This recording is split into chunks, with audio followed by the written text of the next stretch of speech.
Je ne sais pas si vous voyez ce que je veux dire. Si tu vends des voitures et tu n'as pas de voiture, ça ne marche pas. Si tu dis que tu vends des terrains, il faut que toi-même, en apparence, on sent que tu es quelqu'un à qui on peut faire confiance pour faire ce business-là.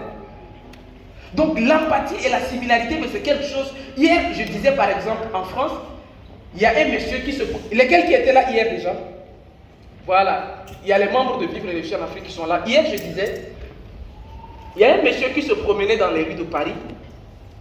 Et c'est une expérience qui est réelle et qui s'est passée. On a demandé au monsieur, c'est une seule personne mais qui a joué deux rôles différents. Dans le premier rôle, le gars il s'est mal habillé et il marche dans la rue de Paris et il tombe. Quand il tombe, bon, ceux qui passent, ils le regardent de la tête jusqu'aux pieds et il passe sans secourir.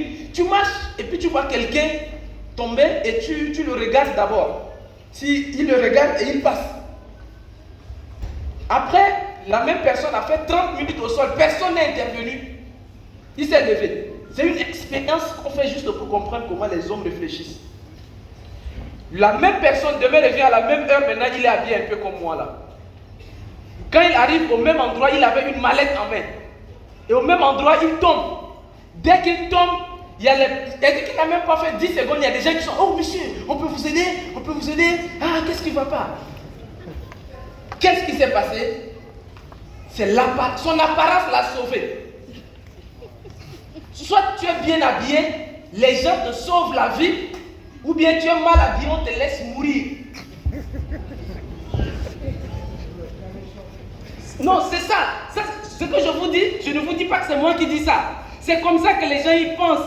Quand un étranger vient chez vous, c'est-à-dire que le gars, il n'est jamais arrivé à la maison. Mais, il débarque un jour à la maison chez vous, bien habillé. C'est-à-dire que si même vous n'êtes pas à la maison, votre ménagère, quand il va voir le monsieur là, il va d'abord avoir un respect. C'est-à-dire qu'il va venir d'abord l'accueillir, le mettre dans le salon. Ce que je vous ai dit, ça s'est passé. Moi, je l'ai vécu quand j'étais petit. Et je n'ai pas compris que c'était de la manipulation. Il y a un monsieur qui arrive, il dit, ah petit, comment tu vas? J'espère que tu vas très bien. Et ton papa, il est là? Je vois le monsieur, moi là, j'ai peur d'abord. Parce qu'il est bien habillé, costume, cravate. Je dis que non, mais il n'est pas là, mais je peux t'installer sans savoir qui il est. Je suis allé l'installer au salon, aller le servir à manger, à boire, tout. Et je suis venu rester dehors en train d'attendre que papa vienne. Déjà, quand papa est venu, je suis allé, le gars n'est plus là.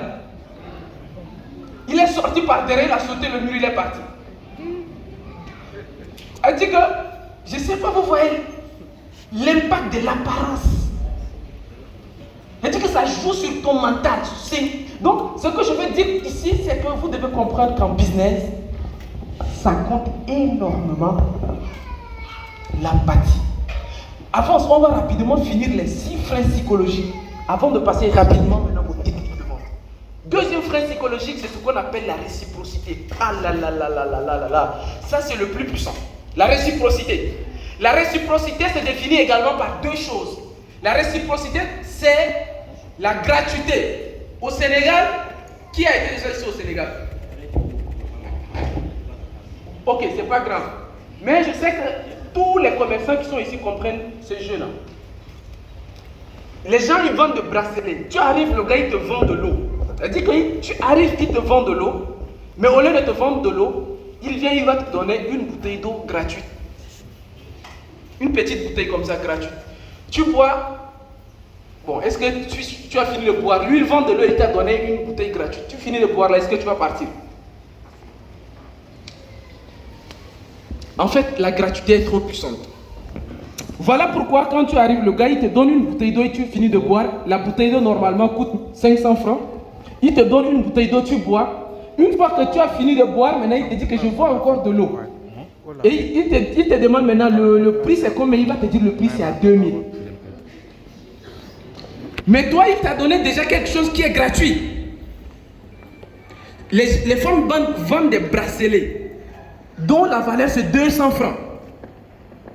200 francs. C'est tout ce que je suis en train de dire là. Cette technique, ces freins psychologiques là, on va retrouver dans les techniques de vente de façon organisée, de façon alignée. Comment vous l'utilisez dans la vente. Elle te vend un bracelet de 200 francs. À la fin, tu veux partir, tu vas dire que non. m'a donné un bracelet gratuit alors que la dame vend des bracelets. Qu'est-ce que tu vas faire? Tu vas tenter d'acheter quelque chose pour le remercier. C'est ce qu'on appelle la gratuité. Vous ne pouvez pas faire du business sans la gratuité, ce n'est pas possible. Qu'est-ce que vous